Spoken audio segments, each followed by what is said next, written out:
Gloria a Dios. Dios es bueno y para siempre su misericordia. ¿Puede ponerse en pie un momentito, por favor?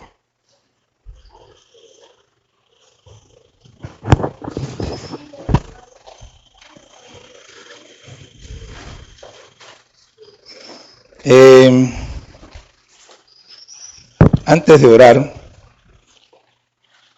quiero decirle que doy gracias a Dios por cada uno de los que están aquí. Y bueno, espero que vengan algunos más, pero ustedes ya están aquí. Y eso es maravilloso. Nosotros decimos cosas que a veces no sentimos, no experimentamos, no creemos. A veces creemos que las creemos, pero no las creemos. Y ustedes saben, yo soy enemigo de los eslogans, por más buenos que sean. Hace unos días falleció un gran hombre de Dios, Lemuel Goldborn, y él tenía un eslogan que le encantaba. Él subía al púlpito y siempre gritaba: ¡Dios es bueno! Ese era el eslogan de Lemuel Goldborn. Era un hombre de Dios. La verdad que fue el primer líder de jóvenes de la iglesia cuadrangular aquí en Panamá. Murió a los 104 años. Era un hombre que donde pasaba dejaba bendición. Dejó un manuscrito, un borrador de la historia de la iglesia cuadrangular aquí en Panamá, que no sé si se vaya a publicar, pero ahí está. Esperemos que alguien algún día lo coja y realmente lo publique. Y lo escribió hasta la actualidad, porque inclusive escribió del actual, ¿cómo se llama? Presidente de la iglesia cuadrangular. Entonces, yo quiero invitarles hoy. Usted cierre sus ojos un momentito, todavía no voy a predicar. Y nada más quiero que me dicten una pregunta.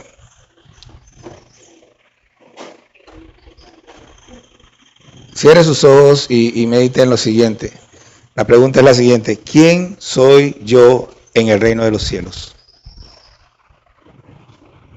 Piense un momentito en cuál es la percepción que Dios tiene de mí. ¿Quién soy yo? ¿Cómo Dios me ve? Dios me ve como un hijo obediente, me ve como, no sé, un hijo necesitado. ¿Cómo me ve Dios?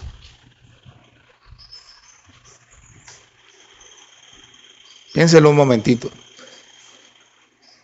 Es muy posible que no tenga la respuesta ahora, pero se puede llevar la pregunta para su casa y meditarla durante el día. Nosotros necesitamos saber quiénes somos realmente. Padre, te doy gracias por tu amor y misericordia. Te doy gracias por este día, te doy gracias por mis hermanos que están aquí. Te doy gracias por la palabra que vamos a compartir. Oro, Señor, como siempre, para que tomes control de este tiempo y sea tu palabra. Me ayude, Señor, oh Dios, a explicar bien tu palabra, a no salirme por mis propias ideas, mis propios pensamientos, sino ceñirme, Señor, realmente a tu palabra, para que tu nombre sea exaltado y sea glorificado. Señor, te bendecimos en el nombre de Jesús. Amén. Pueden sentarse, hermanos.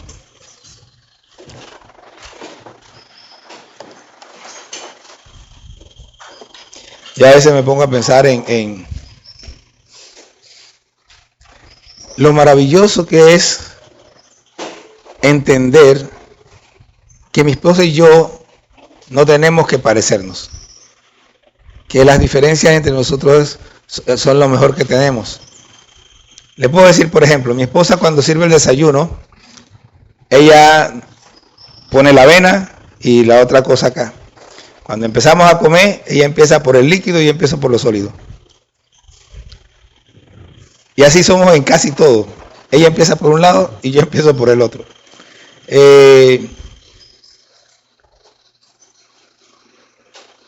Y yo a veces me pongo a pensar en lo ridículo que es la frase cuando algunos se divorcian y dicen: lo que pasa es que somos diferentes. Eso es ridículo. Esa es la razón para estar unidos, no para separarse. Porque el matrimonio es un complemento. Yo me complemento con la otra persona y si somos iguales, no hay complemento. Ella no me puede ayudar en nada si es igual que yo, si piensa igual que yo. No me puede corregir, no puede tener pensamientos distintos. Y yo tengo que tener la suficiente sabiduría y humildad para entender que eso es lo mejor. Para aceptar cuando ella tiene la razón, por ejemplo. Y no estarme peleando con ella. Y esto realmente no tiene nada que ver con el mensaje de hoy, sino que algo pasó esta mañana que ya ni siquiera recuerdo qué, pero me hizo pensar en este asunto. Pero hay algo que es importante y que sí tiene que ver con esto. Dios nos dio su palabra. No nos la dio como un adorno, como un libro para leer. Es nuestra guía diaria. Nosotros no debemos leerla por leerla, debemos leerla para entenderla. Y entenderla para vivirla, para aplicarla. La Biblia tiene que transformarnos de manera que nosotros la vivamos. Nuestra vida esté encuadrada, centrada en lo que la Biblia enseña. Es por eso que es importante y bueno, he decidido, no sé, por un tiempo, no sé cuánto tiempo, vamos a ir viendo capítulo a capítulo, palabra por palabra, lo que la Biblia está enseñando. Bueno, por ahora vamos a estar viendo lo que estamos viendo en los estudios, pero eventualmente me apartaré de los estudios y agarraré otra parte de la Biblia mientras ustedes estudian esa para ir mostrando algunas cosas que son importantes en la Biblia. Entonces, vamos a abrir en Romanos 10. Ya este capítulo, esta es la cuarta vez creo que lo vemos esta semana. Lo vimos el martes, lo vimos el jueves, lo vimos ayer y hoy lo vamos a ver de nuevo. Así que los que tuvieron el martes, tuvieron el jueves y tuvieron ayer están reforzando la enseñanza, la misma enseñanza de diferentes maneras, porque también se darán cuenta que cada día que lo vemos cosas distintas, añadimos cosas. Entonces, y todas están allí, lo que pasa es que no se pueden hablar todas al mismo tiempo. Entonces, empezamos leyendo los primeros 4 versículos. Hermanos, ciertamente el anhelo de mi corazón y mi oración a Dios por Israel es para salvación. Porque yo les doy testimonio de que tienen celo de Dios, pero no conforme a ciencia. Porque ignorando la justicia de Dios y procurando establecer la suya propia, no se han sujetado a la justicia de Dios, porque el fin de la ley es Cristo para justicia a todo aquel que cree. ¿Okay? Hay una expresión aquí que usted tiene que mantener en su mente y en su corazón durante toda esta lectura. La expresión es para salvación. Esta expresión enmarca todo el capítulo. Él está hablando durante todo el capítulo sobre la salvación. Él está deseando que Israel sea salvo. Pero en el desear que Israel sea salvo, Él nos explica cómo es la salvación. Ahora, ya la semana pasada lo hablamos, porque en el capítulo 9 también lo expresa, pero él habla del anhelo de su corazón y mi oración a Dios por Israel. La pregunta es, ¿cuál es el anhelo de su corazón para su familia que no conoce a Cristo? Para sus vecinos que no conocen a Cristo. Y la pregunta es, no solamente cuál es el anhelo de su corazón, porque a lo mejor ni siquiera tiene ningún anhelo de su corazón. Pero algunos dirán es que yo quisiera que fulanito, fulanita o sutanito fueran salvos. Pero ¿qué dice aquí? El anhelo de mi corazón por Israel, el anhelo de mi corazón y mi oración. Si usted no está orando, su anhelo es una fantasía. Es una película de ciencia ficción. Usted no tiene ningún anhelo. Usted tiene un sentimiento raro que no sé cómo llamarlo, pero no es un anhelo. Usted no desea la salvación de nadie. Cuando yo anhelo la salvación de alguien, ¿qué hago? Me pongo de rodillas y oro y no paro de orar. Es lo que dijo una vez George Mueller cuando le dijo a una persona, tengo 50 años orando por 2 hijos de un amigo mío. ¿Y cómo no se van a convertir si hay una promesa inquebrantable sobre eso? El que escribe dice que un año antes de que él muriera se convirtió el primero y un año después que él se murió se convirtió el segundo. Nosotros no salvamos a nadie. Quien salva es Dios. Así que nosotros, si queremos que alguien sea, tenemos que llevarlo a Dios. ¿Y cómo lo llevamos? En oración y con predicarle la palabra. Son las 2 formas, no hay más. Entonces, dice, porque le doy testimonio que tienen celo de Dios, pero no conforme a ciencia. Este celo de Dios es lo mismo que encontramos en algunas personas que no quieren recibir el evangelio. No, porque lo que pasa es que yo soy de tal o cual religión. Y hacen, muchos de ellos, algunos de ellos, hacen todas las cosas o casi todas las cosas que ven en su religión.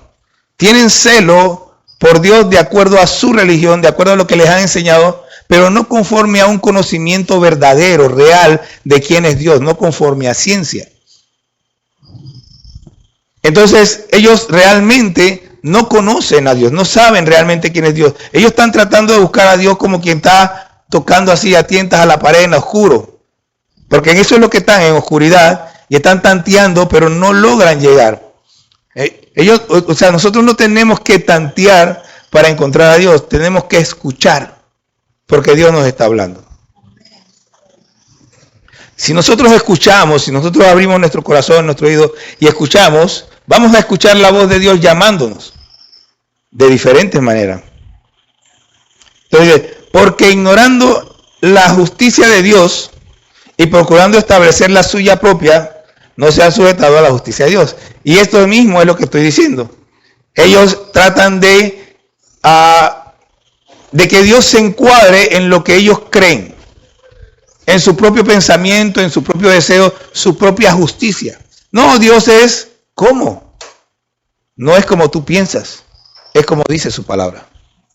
Entonces, si tú tienes un Dios de acuerdo a lo que tú piensas, si tú dices, a mí no me parece, porque algunos dicen, a mí me parece que tal cosa, pero ¿qué dice la Biblia? Si lo que a ti te parece y lo que la Biblia dice son cosas distintas, estás estableciendo tu propia justicia. Estás ignorando la justicia de Dios, estás creando un Dios a tu imagen, a tu pensamiento. Los israelitas agarraron la ley, la llenaron de un marco insoportable de reglamentos que nadie podía cumplir.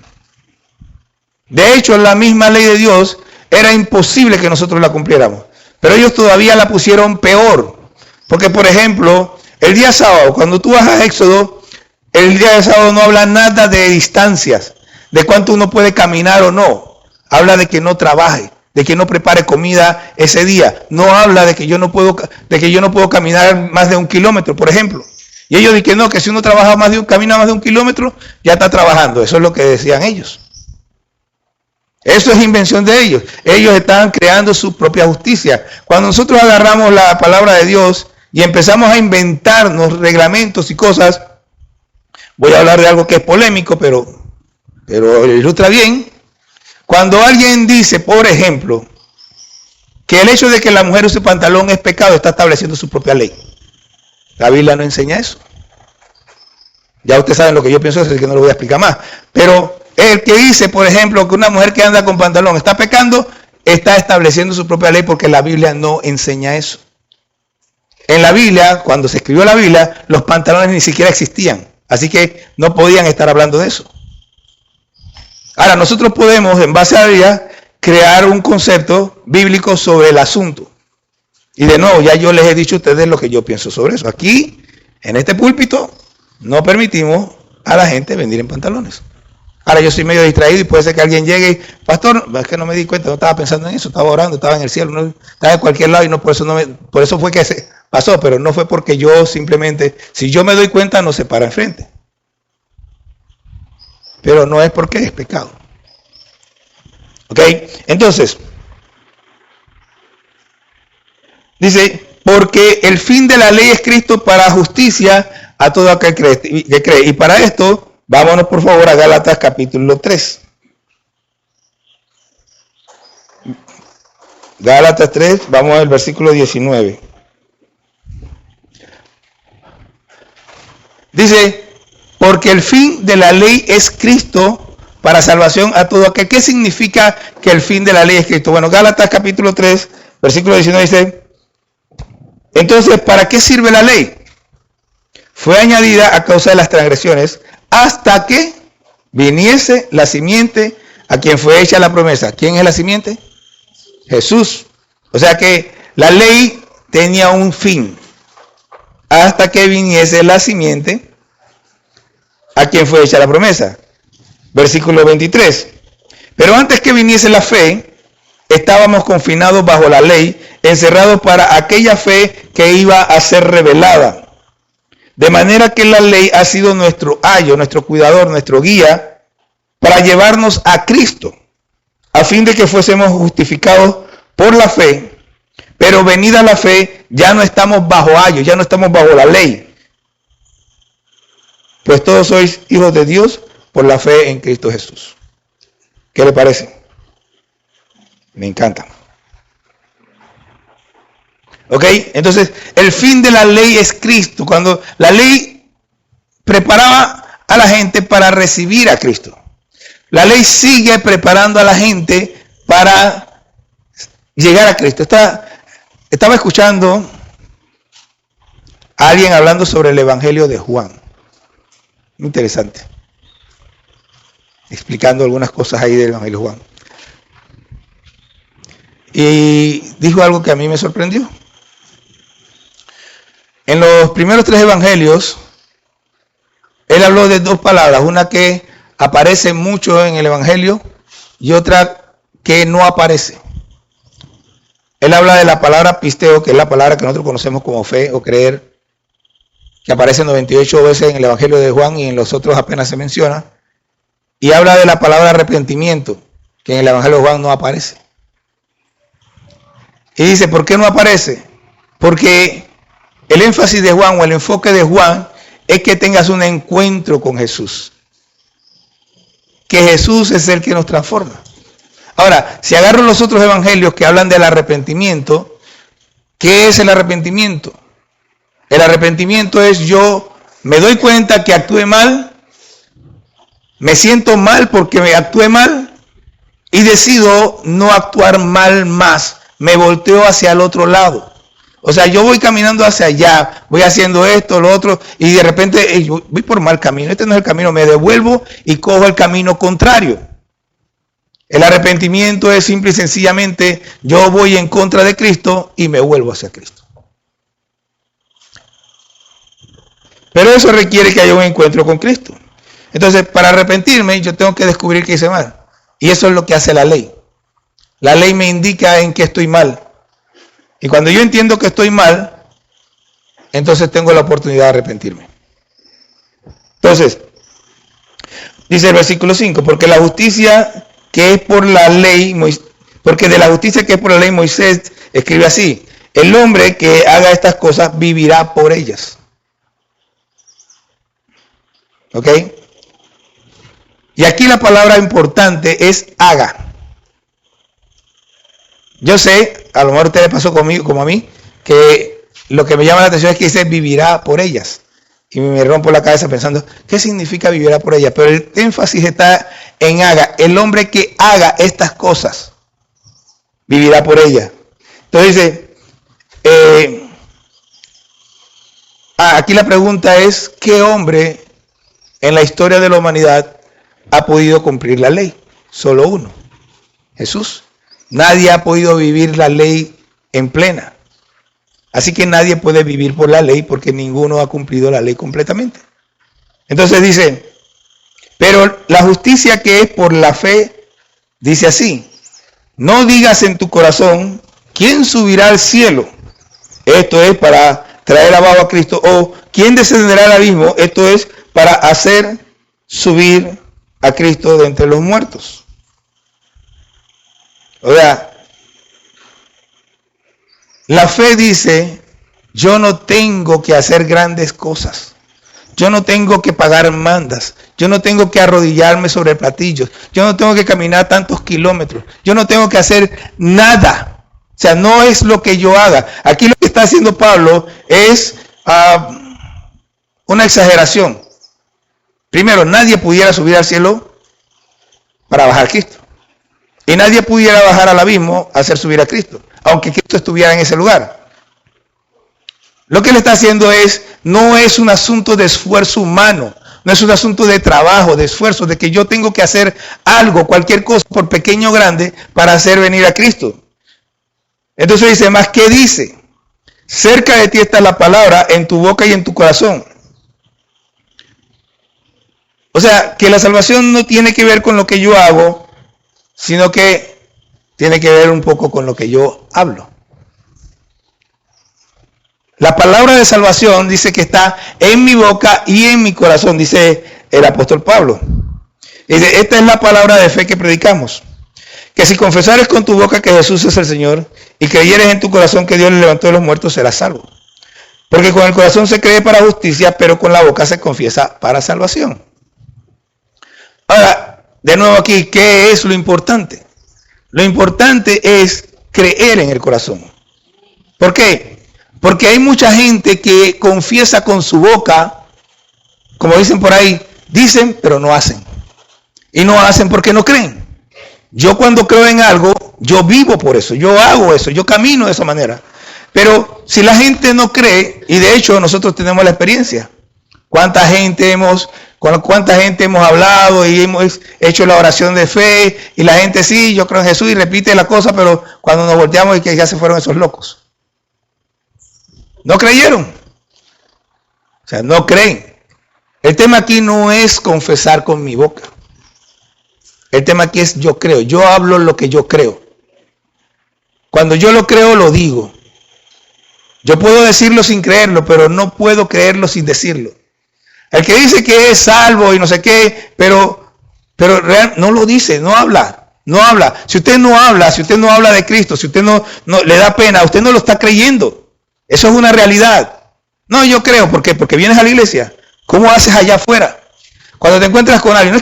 No estoy hablando de que tiene que salir y predicar y no sé qué. Todos nosotros tenemos momentos en la vida, voy a decir que por lo menos uno al mes, o por lo menos uno al año, en que se nos presenta una situación en que la mejor respuesta es hablar de Cristo. Ahora la pregunta es, ¿qué hago? No, me da pena. No, yo no sé hablar. No sé qué. No crees. Porque la palabra no es mi palabra. Cuando yo creo, yo entiendo que el Señor dijo que cuando llegara el momento, las palabras se pondrían en mi boca. Cuando yo creo, yo entiendo que lo mejor que puedo hacer por una persona es hablarle de Cristo. Cuando yo creo, yo no siento miedo, pena, vergüenza. Y si lo siento, lo supero porque esto es más grande que yo. Es como pasa con Jeremías. Jeremías me gusta. A mí me encanta Jeremías. No digas que soy un niño. Yo soy un niño. No digas soy un niño porque lo que yo te mande, donde te mande irás. Y lo que yo te diga tú vas a decir. Y quiero que sepas algo. Que todo lo que tú digas, nadie te va a hacer caso. Y esto fue, imagínense, no sé qué tendría Jeremías, 17 años. Era un joven. Un niño no era un joven, un adolescente, una cosa así. Y desde muy joven Dios lo coge y Jeremías empieza a profetizar y a hablar de Dios una y otra vez y nadie le hace caso. Jeremías se hace un viejo hablando y predicando de Dios y nadie le hace caso. En un momento de su vida Jeremías se siente abrumado porque no solamente no le hacían caso, sino que lo trataban mal por Cristo.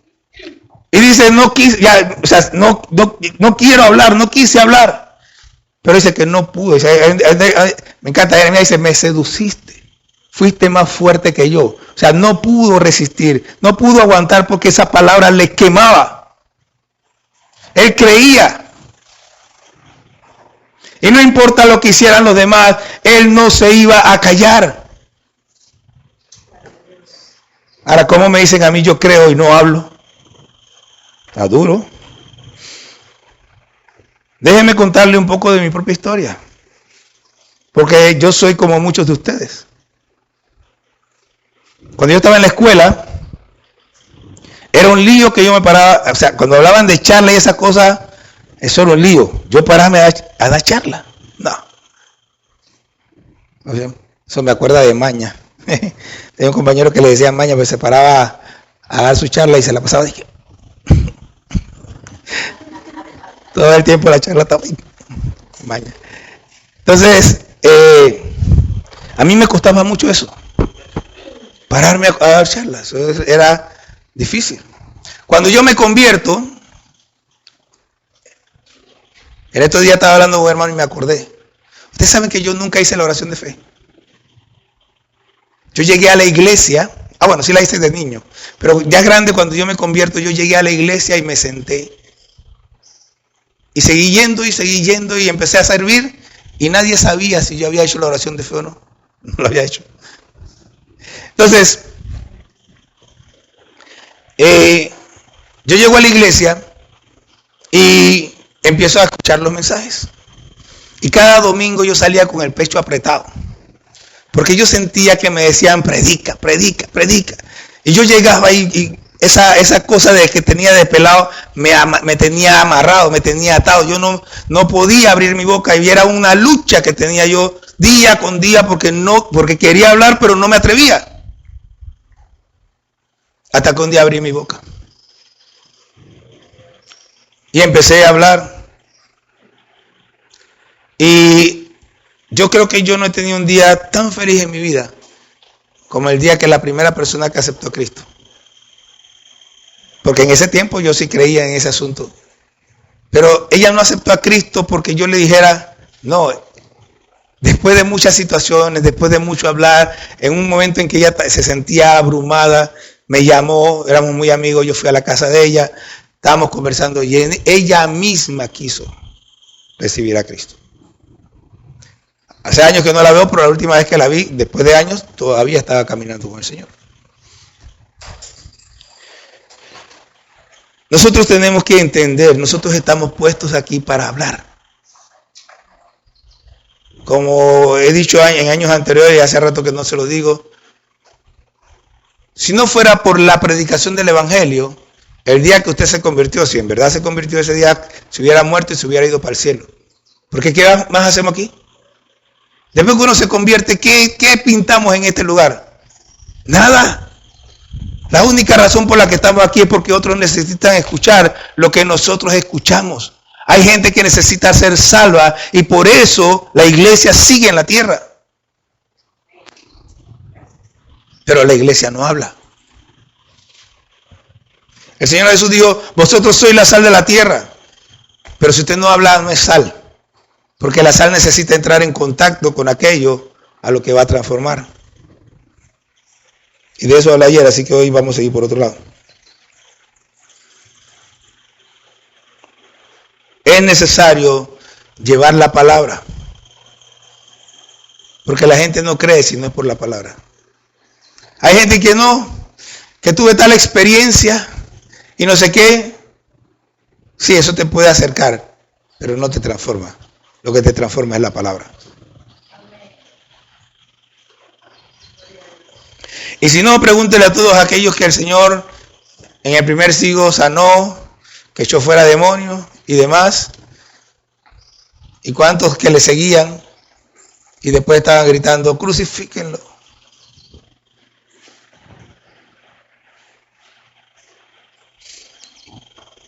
Dice, pues la Escritura dice, todo aquel que en él creyere no será avergonzado.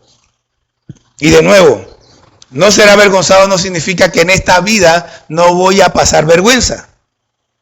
No van a pasarme cosas que sean, entre comillas, vergonzosas.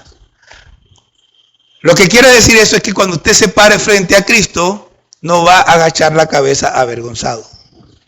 Cuando usted se pare frente a Cristo, usted no va a ser una persona que va a estar triste porque no hizo aquello que el Señor le pidió que hiciera. Sino que como usted cree en Él, usted hace la voluntad de su Señor y cuando se para frente a Él, no baja la cabeza avergonzado porque es un siervo fiel.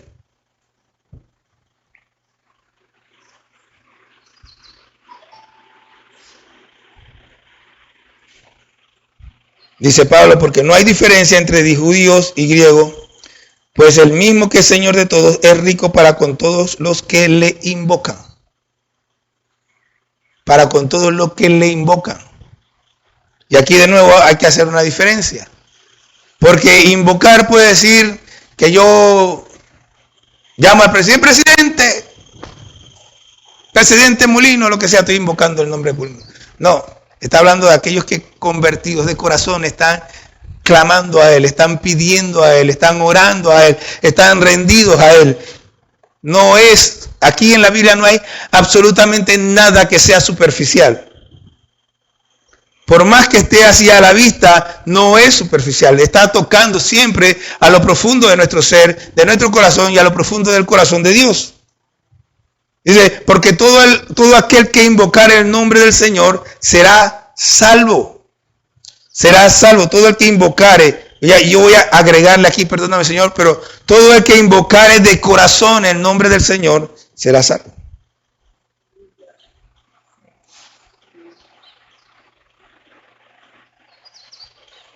Y volvemos hacia atrás. Dice, pues la Escritura dice, todo aquel que en él creyere no será avergonzado.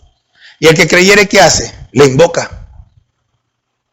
Y el que le invoca es salvo. Ahora, ¿qué tiene que pasar para que la gente crea y le invoque? Versículo 14. ¿Cómo pues invocarán a aquel en el cual no han creído? ¿Y cómo creerán en aquel de quien no han oído?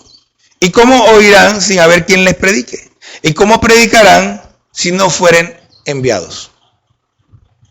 Ahora alguno dirá, pero es que yo no he sido enviado. Bueno, yo le estoy enviando ahora. Es más, tengo varios meses enviándolos. No sé si yo, y creo que no muchos han partido todavía. O no les he estado diciendo, no les he estado hablando de su casa, de su escuela, de su trabajo. No les he dicho todo eso. Hace rato les estoy hablando de eso. De predicarle a los vecinos, a los amigos. Desde que estoy aquí. Usted no ha ido porque no quiere. En algún momento Dios inclusive ha puesto a alguien para que usted no ha querido. Enviados, ya fueron enviados. No van porque no quieren. Eso no es decisión mía. Es decisión suya.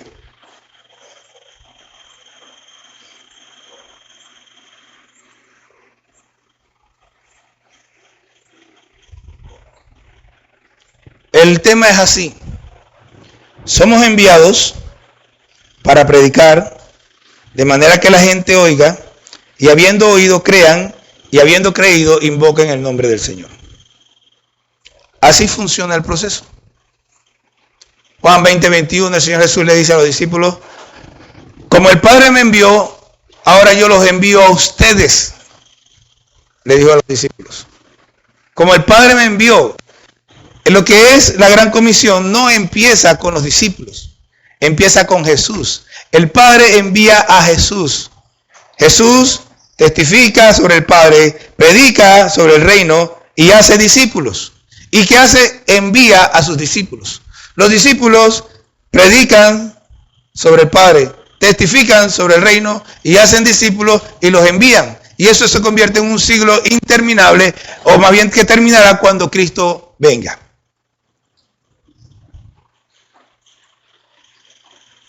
En la historia de la iglesia cuadrangular también hay una escena donde Aimee Semper McPherson había estado sintiendo el llamado del Señor. Y ella no había querido, pues en el tiempo de ella, sin mujer, las mujeres no predicaban. Y ella cae enferma. Ella está enferma, está en el hospital, estaba a punto de morir. Y escuchó al Señor diciéndole, ¿irás? ¿Irás? Entonces dijo, está bien Señor, yo voy. Y así empezó realmente,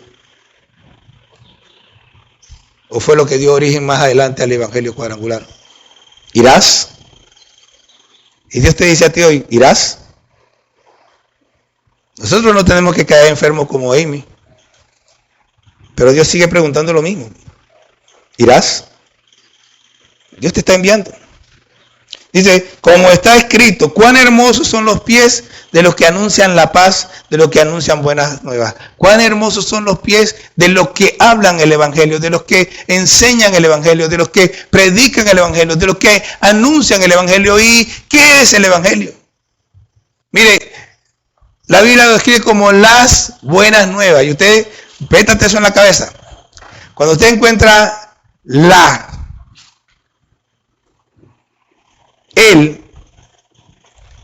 usted tiene que pensar que fuera de eso no hay otro. Cuando se dice que son las buenas nuevas, es que no hay buenas nuevas después de esas. Fuera de eso no hay realmente algo que sea, cualquier cosa que usted reciba como buena noticia es pan para hoy y hambre para mañana.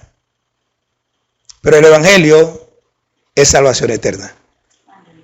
Son las buenas nuevas. Y nosotros somos enviados a predicar las buenas nuevas. Y son hermosos los pies de los que predican las buenas nuevas. Entonces aquí nos acordamos de Jeremías, mas no todos obedecieron al Evangelio, pues Isaías dice, Señor, ¿quién ha creído a nuestro anuncio? ¿Quién ha creído a nuestro anuncio? Mire, dice, así que la fe es por el oír y el oír de la palabra de Dios. Dice, ¿quién ha creído a nuestro anuncio? Dice, mas no todos obedecieron. ¿Por qué? Porque ya salió mucha gente a predicar. De hecho, esa es la razón por la que estamos aquí, ¿verdad? Porque otros vinieron predicando, ¿sí o no? Pero todos creyeron. No. No todos creen. Pero nosotros tenemos la tarea de ir a buscar a los que crean, sean muchos o sean pocos. Tenemos la tarea de predicar. Y cuando nosotros predicamos, hay algunos que van a escuchar. La palabra oír aquí no es simplemente oír. En nuestro idioma hay una diferencia entre oír y escuchar. Escuchar implica que yo oigo con atención, yo presto atención a lo que se me está diciendo. Entonces la palabra oír aquí es, la fe es por escuchar y el escuchar con atención el Evangelio de Dios, la palabra de Dios. La gente que se convierte es porque en algún momento la palabra llamó su atención. Y ellos prestaron atención y esa palabra la retuvieron. Los que no se convierten es porque son, como dice Santiago, oidores advenedizos. Gente que escucha la palabra, pero salen por ahí y nunca más se acuerdan de ella.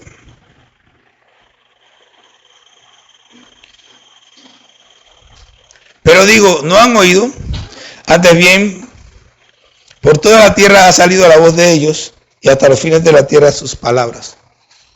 Mire, esto usted debe tomarlo como una advertencia.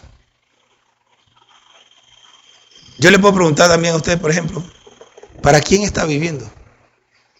¿Su vida para qué sirve? ¿A quién le rinde cuenta a usted? ¿Por qué hace lo que hace? Y déjeme ser radical nuevamente. Si usted no está viviendo para Dios, está desperdiciando su tiempo. ¿Por qué? Porque no importa lo que usted haga. Todo lo que usted haga fuera de Dios es pan para hoy y hambre para mañana. Pero lo que usted vive en Cristo es para la eternidad. Entonces usted tiene que decidir qué es lo importante, qué es lo que tiene peso. ¿Usted quiere vivir para sí? ¿Quiere vivir para, no sé, sus maridos, su trabajo, su escuela? ¿Para qué quiere vivir? Hay gente que yo me acuerdo cuando entré a la universidad y escuché la expresión estudiantes profesionales. Son gente que entran a la universidad y nunca salen de ahí. Siempre están estudiando. Estudiantes profesionales. Mire, ¿para qué vive? Si no vivimos para Dios, estamos desperdiciando nuestro tiempo. Va a llegar el momento que usted va a morir y todo lo que hizo se va a perder. Pero lo que usted vive para Dios es para la eternidad. También digo, Pablo hablando personalmente, ¿no ha conocido esto Israel?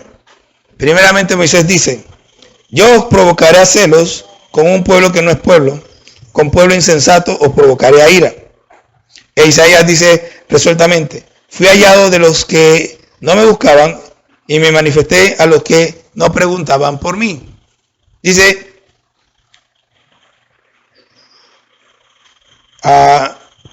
no ha conocido esto Israel, pero ¿qué hace Pablo? Pablo cuando dice, no ha conocido esto Israel, no se va a Jesús, no se va al tiempo en que Jesús estaba en la tierra. Él dice, ellos saben esto desde Moisés. Ellos saben esto desde el principio. Dice, primeramente Moisés dice, o sea, Israel ya sabía esto, o debiera saberlo. Los provocaré ya, o sea, ya lo sabían, ya debían saberlo. No es algo que cuando Jesús llegó, ellos se enteraron de que la iglesia, claro, si por nombre es otra cosa, pero de que esto iba a pasar, ellos ya sabían o debían saberlo. Moisés se lo dijo.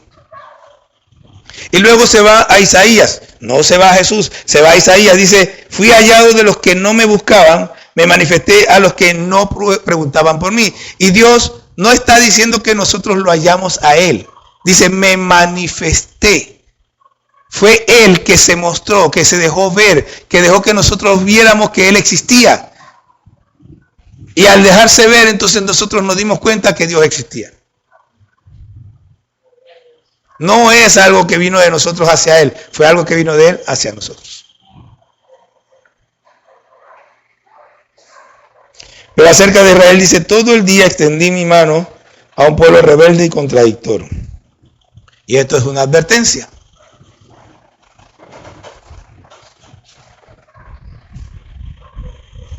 ¿Para qué viene a la iglesia? Hay gente, yo me acuerdo que hace años atrás yo me preguntaba, ¿cómo es que la gente, después de ir a la iglesia, una iglesia evangélica, se aparta del evangelio? Y luego me di cuenta que algunos se volvían al catolicismo. Yo en mi cabeza, qué bruto. ¿Cómo tú después de ir a una iglesia evangélica te vas a volver al catolicismo? O sea, qué ridículo. Eso no tiene sentido.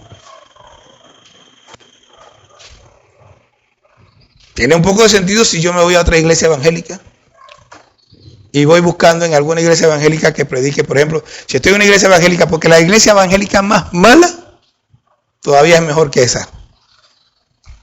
Pero si yo me voy buscando, por ejemplo, porque hay iglesias donde no se predica realmente la palabra. Eso es real.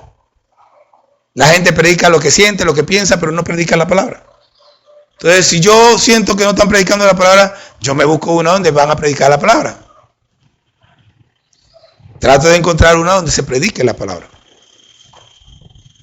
Pero no me vuelvo hacia atrás.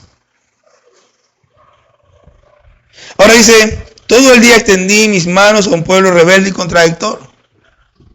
Y el problema con la iglesia a veces es que no nos vemos reflejados en Israel. Porque la iglesia ha mostrado ser igual. Ha mostrado ser desobediente de muchísimas maneras. Nosotros vivimos, salimos, venimos los domingos, cantamos coritos. Hay algunas iglesias que lo cantan con más alegría, otros con menos. Da igual. Escuchamos la palabra. En algunas iglesias ni siquiera tienen escuela dominical. En otras tienen escuela dominical. Aprendemos lo que se nos enseña. Y seguimos igual.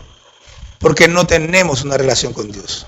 Porque usted no viene a la iglesia simplemente a escuchar a alguien como yo, aburrido, hablando de Dios. Usted viene a buscar, a escuchar la palabra de Dios. Ya yo les he dicho que lo más importante en la iglesia no es que usted venga aquí a escuchar la palabra de Dios, no es que usted venga a cantar coritos y a alabar a Dios. La Biblia dice que nosotros debemos venir a exhortarnos y animarnos a las buenas obras. Eso es lo que la palabra dice cuando habla de que nos congreguemos. ¿Pero eso por qué? Porque nos amamos. Porque el amor de Dios está en nosotros. Porque ese amor de Dios se tiene que manifestar en amor al prójimo, en amor a nuestros hermanos. Si yo no amo a mi hermano, dice la Biblia que soy mentiroso. No amo a Dios. Entonces, este capítulo 10 que nos habla de la conversión, nos habla de el arrepentimiento, nos habla de, bueno, no usa la palabra arrepentimiento, pero nos habla de invocar el nombre del Señor, de creer en el Señor. Sienta las bases.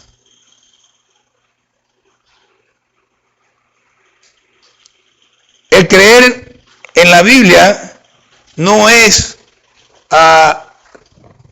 mire, el español es un idioma Yo sé, quizás el más rico del planeta. Pero el problema con el español es que tiene muchas palabras que son inútiles. No inútiles en sí, sino que no tienen un significado profundo. No en el uso común. Cuando usted habla de fe, la gente piensa en cualquier cosa. Yo tengo fe en que mañana me voy a levantar en la mañana. Eso no es fe. Eso no es fe. Bíblicamente no lo es. La fe es una confianza plena que me lleva a actuar en concordancia de tal manera que si yo tengo fe en Dios, yo voy a actuar en concordancia al Dios en el que yo creo. Mis acciones van a estar fundamentadas en el Dios que yo creo. Ahora, si yo creo en el Dios de la Biblia, yo voy a ir a la Biblia a conocer al Dios en el que yo creo para vivir de manera agradable al Dios en el que yo creo. Y si yo digo que yo creo en el Dios de la Biblia, pero ni la leo, o no me importa, o no tengo tiempo, o lo que sea, usted no está creyendo sino en su propio Dios, en el Dios de su mente. Por lo tanto, dice, ¿cómo invocarán en aquel en el que no ha creído? ¿Cómo lo va a invocar si usted no cree? No es porque yo venga y hable y predique. No es porque usted crea lo que yo digo. Es porque usted crea lo que la palabra dice. Es porque usted cree en el Dios de la palabra. Nosotros no tenemos cualquier Dios. Hay un montón de libros sagrados, entre comillas, por ahí. Y solo 2 de ellos están escritos, uno de ellos entre comillas, de manera histórica. Pero el único libro real, el único que te enseña a amar a Dios, a buscar a Dios, a vivir para Dios, se llama la Biblia. No hay otro. ¿Te quiere conocer a Dios? Ahí está la Biblia. No se pierda, no pierda su mente, no se distraiga con cosas banales, cosas que van a desaparecer. Enfoque su mente en lo que es eterno. La palabra de Dios es eterna.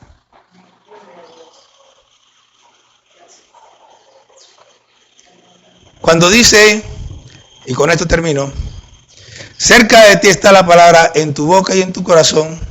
Esta es la palabra de fe que predicamos, que si confiesas con tu boca que Jesús es el Señor y crees en tu corazón que Dios le levantó de los muertos, serás salvo. Esto es un continuo. ¿Qué es eso? Bueno, no se trata de que yo un día confiese con mi boca que Jesús es el Señor. Es más, ni siquiera se refiere a que yo diga Jesús es el Señor. Se trata de que yo lo crea. Pero más que esto, por eso es que yo digo que a veces la palabra en español no significa nada. Porque si yo le digo, se trata de que yo lo crea, usted se queda en el momento de creer. Pero el creer no es simplemente creer. Se trata de que yo lo viva, o sea, de que yo lo crea y lo viva. Y se trata de que además de que lo crea y lo viva, lo crea y lo viva todos los días de mi vida, hasta el último día de mi vida. Que yo todos los días me pare confiando, creyendo, pensando que Jesús es mi Señor. No simplemente el Señor como el Señor, no, es mi Señor, el que me gobierna, el que me manda, el que me dirige. No es simplemente el Señor de la casa de enfrente, no es el Señor que vive al otro lado, no es el Señor que es mi papá, no. Es el Señor de mi vida, el amo de mi vida, el que dirige mi vida, el que manda en todas las cosas de mi vida. Al cual yo no le discuto nada, porque cuando tú tienes un amo, tú no discutes con tu amo. Cuando tu amo dice salta, tú saltas. Agáchate, te agachas. Corre, tú corres. Brinca, tú brincas. Y mi amo se llama Jesucristo.